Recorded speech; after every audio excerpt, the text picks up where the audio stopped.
Welcome to Chasing Curiosity TV. Subscribe and press the bell icon for more updates.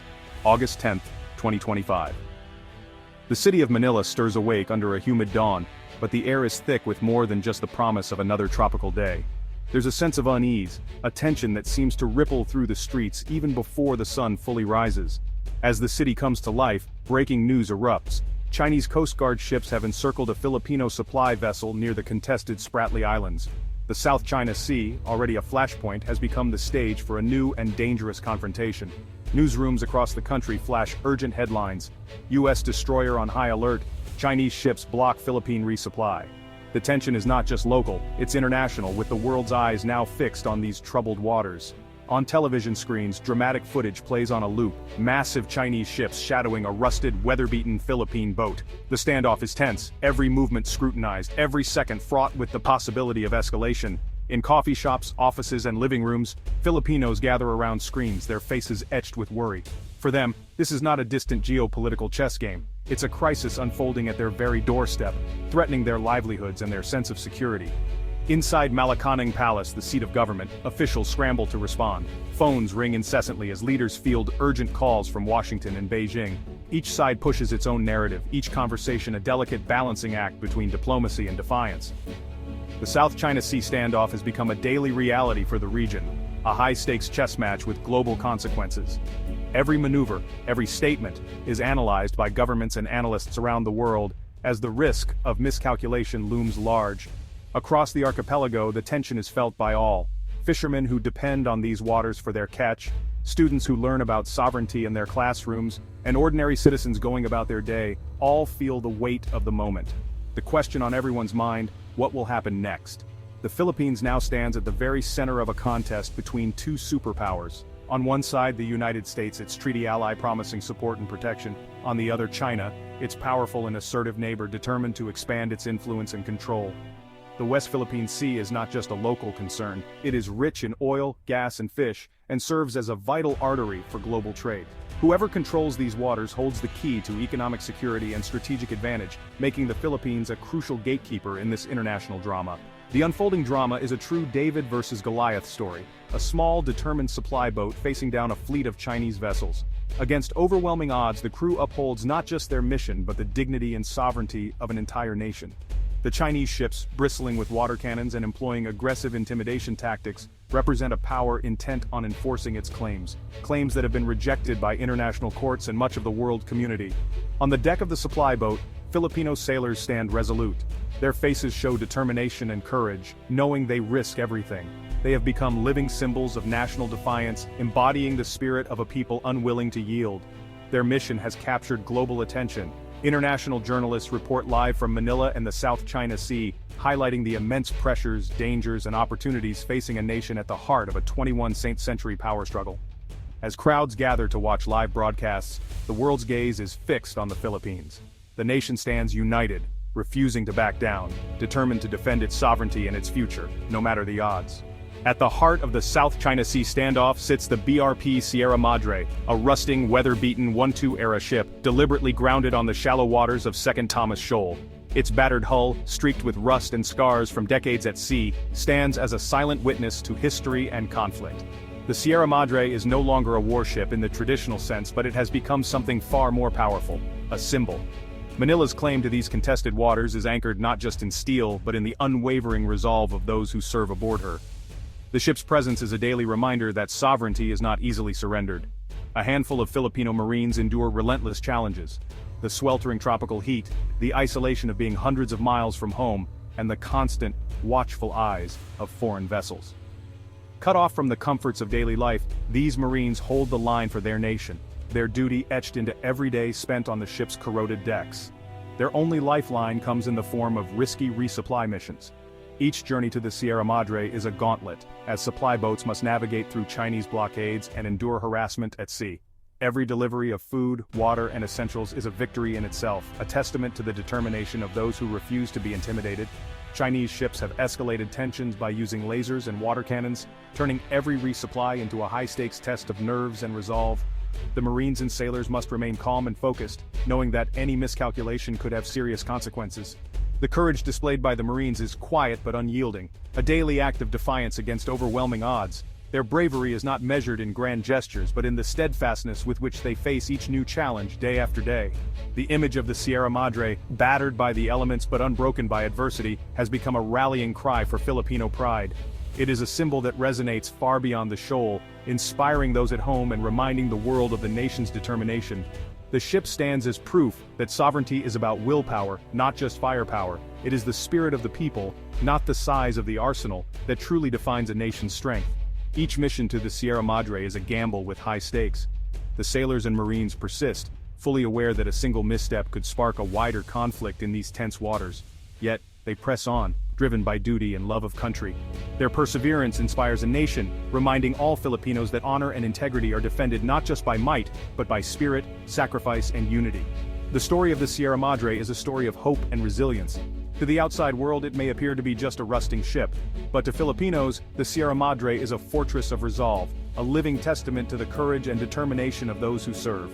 On this lonely outpost, surrounded by uncertainty and challenge, the Filipino spirit stands unbroken, undaunted, unwavering, and ready to defend what is rightfully theirs. China's strategy is relentless but subtle. Gray zone tactics that stop short of war. Swarms of Coast Guard and militia vessels block Filipino fishermen, shadow patrols, and create a new status quo at sea. The pressure isn't just military, it's economic. China once promised billions in infrastructure, but the deals came with strings, high-interest loans, Chinese labor, and political leverage. When Manila pushed back at sea, the money dried up. Beijing's message, accept our dominance or lose out on development. Filipino fishermen lose livelihoods, the military is stretched thin, and leaders must balance prosperity with sovereignty. China's shadow looms over every decision, forcing the Philippines to weigh its future and alliances. The stakes are national survival and independence. In a bold move, the Philippines canceled major Chinese-funded infrastructure projects, railways, bridges, and more. Officially, it was due to slow funding, but the real reasons ran deeper: fear of debt traps and loss of sovereignty. Examples like Sri Lanka's Hambantota port were stark warnings. Public outcry grew. Why accept loans from a nation violating Philippine waters? Canceling the projects was a declaration. Sovereignty isn't for sale. Manila chose the hard path, seeking partners who respect its independence, not those who use money as leverage. This pivot redefined its relationship with China and opened doors to new alliances. The Philippines' strategic value is geography, an archipelago at the crossroads of the Pacific and South China Sea. It's an unsinkable aircraft carrier, controlling sea lanes vital to global trade. Over a third of the world's shipping passes through these waters. Any disruption would shake the global economy. The Philippines is a natural guardian of these routes, its stability a global concern. For China, the archipelago is the first barrier, the first island chain that limits its navy's reach. Breaking through would open the Pacific to Beijing, raising the stakes for all. For the US and allies, the Philippines is an anchor of regional security, enabling a forward presence and rapid response. Its alliance with Washington keeps the first island chain intact, deterring aggression. The Philippines isn't just another country, it's the linchpin of Indo-Pacific security. Its fate will shape the balance of power in the 21st century. Geography has made it indispensable. The world's eyes are on Manila. Under mounting pressure from China in the South China Sea, the Philippines has turned once again to its oldest and most reliable ally, the United States. This renewed partnership is not just a reaction to current events, but a strategic recalibration in the face of growing regional uncertainty. The 1951 Mutual Defense Treaty, which some once questioned as outdated, is now being reaffirmed and revitalized. It now explicitly covers attacks on Philippine vessels and aircraft in the South China Sea, sending a strong signal of commitment from Washington to Manila. The Enhanced Defense Cooperation Agreement, or EDCA, allows U.S. forces access to key Philippine bases. This enables not only joint training and rapid deployment in times of crisis, but also the pre-positioning of equipment and humanitarian supplies, making the alliance more agile and responsive.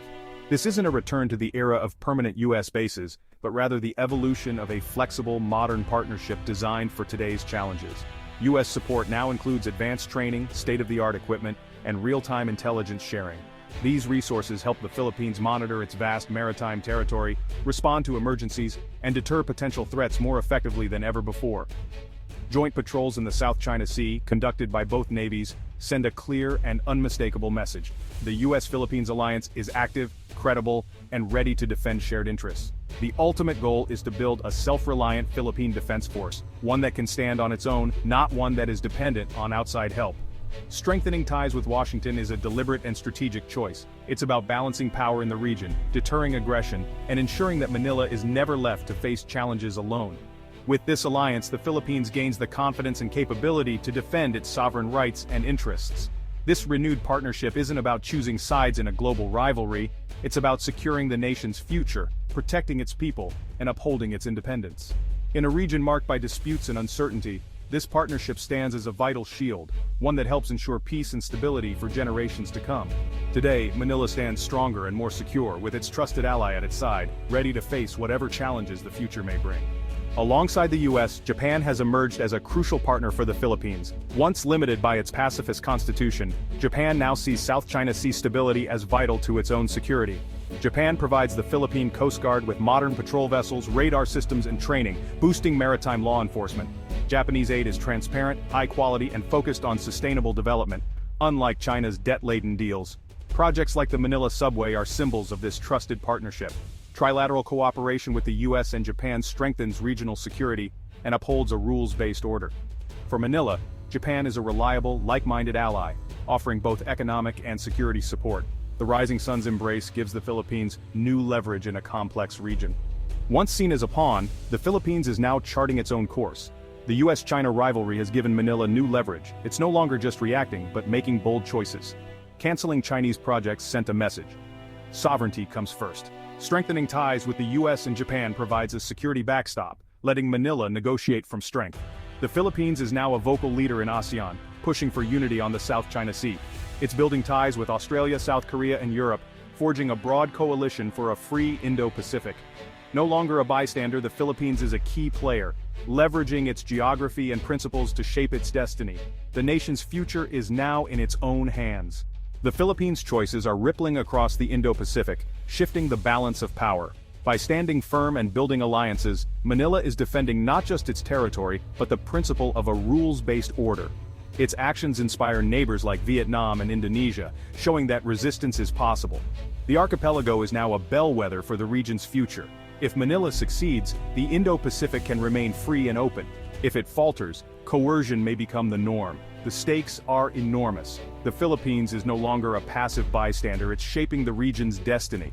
The courage of its sailors and the resolve of its leaders are writing new chapters in history. The world is watching as the Philippines helps define the 21st century Indo-Pacific.